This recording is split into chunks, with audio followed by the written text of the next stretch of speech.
We got a royal oak charcoal. I like to do a mix of the supersize and the all natural here. Got it fired up in our chimney. We'll get it going, get our brisket ready to go. Hey everybody, so today I'm gonna be doing my first true long form video here on YouTube.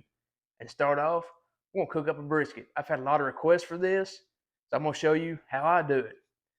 Let me know in the comments what you'd like to see next. Thought about doing a side-by-side comparison between this brisket on the wood burner and another brisket on the Pit Boss pellet burner to see how they compare. What do y'all think? So to get started off, we've got a 14-pound brisket, and it's 14 pounds on the dot. It's a USDA choice. So for me, a lot of people say go prime. I check my briskets before I choose them. So a big thing you want to see is you want to look at your fat content here, and you want to see how well it bends. So we've got a nice bend on this brisket. You can touch each side of it. That means that it doesn't have as much hard fat in the middle as some other ones may. If you have a lot of resistance there, that's not a brisket you want to buy. So if you check your brisket first, I have no problem buying choice, but you do it how you like. We're ready to trim this fat up. We're going to trim all this hard fat out, and we're going to trim up the fat cap to leave about a quarter to a half inch of fat. Let's get into it. So start out, we're here on our bottom side here. We've got this one big piece of hard fat. We're going to go ahead and trim this off. Good trim on that. You want to eliminate this hard fat because it's not going to render like the softer fat will. So you want to eliminate all of this. Big thing here is you do it how you want to do it. I'm not doing a competition trim because this isn't a competition. It's going to be eaten for dinner tomorrow for the whole family to enjoy. If you're practicing for a big competition, go for it. If you just like a competition trim, you like to look nice and pretty and even, go for it. That's okay. I'm going to do it how I like it. With this hard fat trimmed off, you can take this hard fat and you can save it. You can put it in some ground beef. You can use it for some fat and sausage. Whatever you'd like to do, or you can just discard it. It's whatever works best for you. There's a lot of different uses for it. You can render it down and make some beef tallow. Just what you see fit. Go ahead and go for it. We'll get this flipped over and get on the fat cap side. Right, so we're on the fat cap side. Like I said, we want to leave about a quarter to a half inch of fat here on the fat cap side. Honestly, this is one of the better looking briskets from the package I bought in a while. There's not a whole lot of hard fat here on this top side. We got a little bit right here in this corner. Our fat cap is already pretty trimmed up. We don't have a lot of work to do to this one, but we'll go ahead and get it done.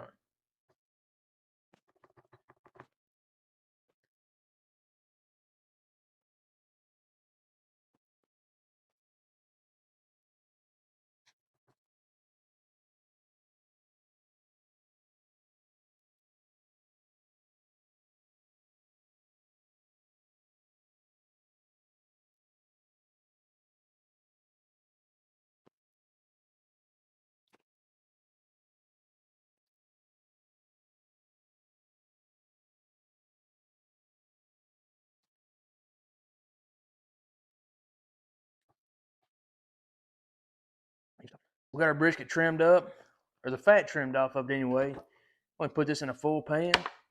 We're going to make some beef tallow out of this. So as you see, it's not the prettiest pig in the barn. By gosh, she's going to work. So we're going to go from here. As I said, we're not going to do a competition trim, but I am going to go ahead and even out a few things. Go ahead and kind of even up this edge right here. Look around here, kind of even up this edge back here, kind of make it a little more round. After that, we're ready to season it up and get it out to the pit. All right, so we'll hit it with this good old mustard binder. You already know, Big Jake ain't doing barbecue without the mustard binder. It's about time for a new bottle, y'all. We'll get this mustard rubbed in, grab us a new bottle for the other side, and get Big Jake's brisket blend on the brisket. We'll get a good heavy dose of my Texas style brisket and beef seasoning. It's gonna be for sale real soon, y'all just watch out. That's something I'm working on right now, is dropping out some seasonings. Y'all be on the lookout. We got our fat cap side. We'll go ahead and get a nice dose on there. You want a good heavy coat. As I said earlier, that black pepper is really gonna set our bar. So right now, we've got our charcoal chimney fired up for our smoker. We're gonna get this thing sweated in, get down to the pit at 250 degrees once we get it seasoned up. All right, so we got our brisket seasoned on all sides. You see we got a nice heavy coat on there. We'll let this sweat in about 30 minutes. We got our chimney fired up with some royal oak charcoal. We got some straight hickory wood we're gonna smoke over. We'll let it sweat in, we're gonna get it out of the pit. Now we got our wood good and burning. We're gonna close off our firebox. With our vents all the way open, we'll close off our cooking chamber. We'll start adjusting our temperatures. So we got our pit running 250. We'll put our brisket on.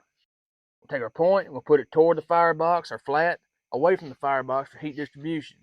That flat's gonna cook quicker and we don't want it to dry out. We're gonna do it like this. We'll go ahead and cook this for 3 hours without touching it. Then after that, we'll come back and start spraying it. And I'm gonna show you what we're gonna spray it with. All right, so we're gonna make our spray for our brisket. So to do this, there's a lot of different ways to do it. You'll hear some people go apple juice, some people go straight beef broth. I'll tell you what I like to do. I've got a 1/4 cup of some Worcestershire sauce and 1 cup of beef broth. I'm gonna mix these two together. This is gonna be my spritz. Our brisket's been on for about 2 hours and 45 minutes right now. 15 more minutes, we're gonna get to spraying.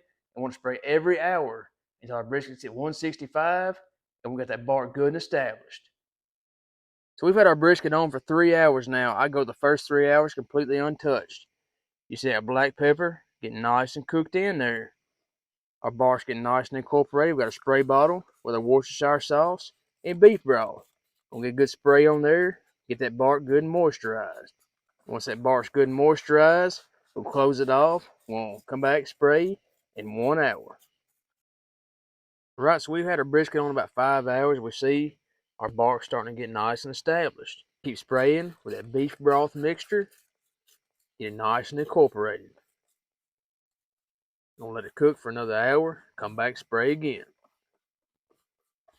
So we had about 165 internal on our brisket. You see, had a good bark test. Bring it inside, we'll wrap it up.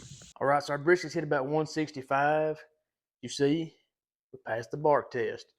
What we're gonna do, put our ThermoPro TempSpike. We'll pull it out, we'll put it here, in the thickest part of the brisket, all the way up to the line. So after that, we'll set this to the side. We'll get our paper ready. So I use double layered butcher paper. What I'm gonna do, just take our spritz, our beef broth and Worcestershire, give it old paper a little spray. Just kind of moisturize a little bit. Help lock in those flavors when we wrap.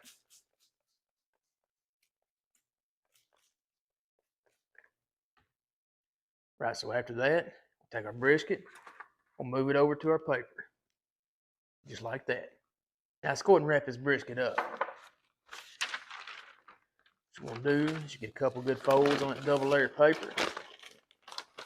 And you want to remember we're going back fat cap up. So in doing that, you want to come down right here on the side. You want a nice tight wrap. So then we'll be ready to get this back out the smoker.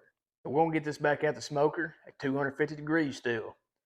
We're looking for around 200 to 205 internal, but the biggest thing is we want it to be probe tender. Let's get it out there. We got our brisket back on the smoker, 250. Like I said, we're looking for 200 to 205 as a range. We want it probe tender. This wrap is going to help us push through the stall, and it's also going to help retain some moisture in that brisket. What we're going to do, we're going to let it get to rolling. We've hit 201 on our brisket. Let's go and check, make sure it's going to be probe tender. We got our brisket inside. Let's check our probe tenderness. That probe slides in and out like butter with no resistance. That's how we know it's right. So we got our brisket in the cooler. We'll put a towel over it. Rest it up for about 2 or 3 hours. We'll be ready to slice. All right, so we've been resting for about 3 hours. We'll go ahead and pull this out, slice it up. Man, oh man. Gonna feel like you done found a lost dog when you see all this bark. Let's take a look at that. So we'll go ahead and separate our muscle here, get our slices made. Our separation gonna be right here. We can fine tune that once we get to making our slices. Let's go ahead and slice right here. Let's check out that cross section. See, look at that cross section right there. The biggest thing when cutting our brisket is we'll make sure we're cutting against the grain. Go ahead and pick a slice out of here. See if we pass the bend test. Absolutely. It's just trying to fall apart. Just with gravity. It's tender, juicy. You can see all the moisture in there. So we got this side sliced up. We're going to turn our brisket. We'll slice up this side. Get going.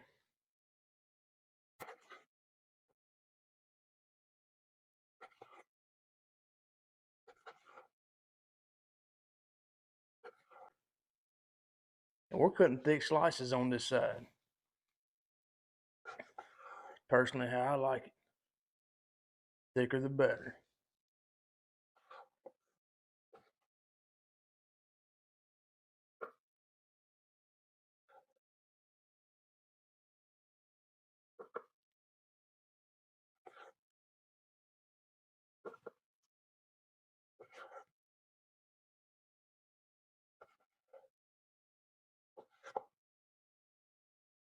Right, so see how we did back here on our point.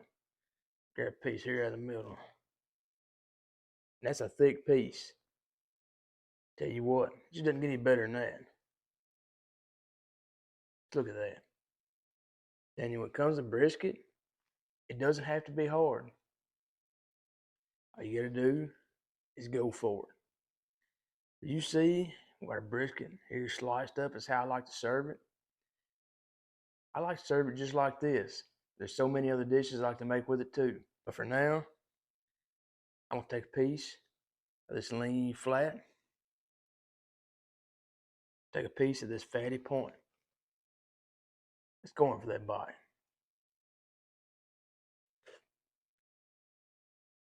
And that's where it's at.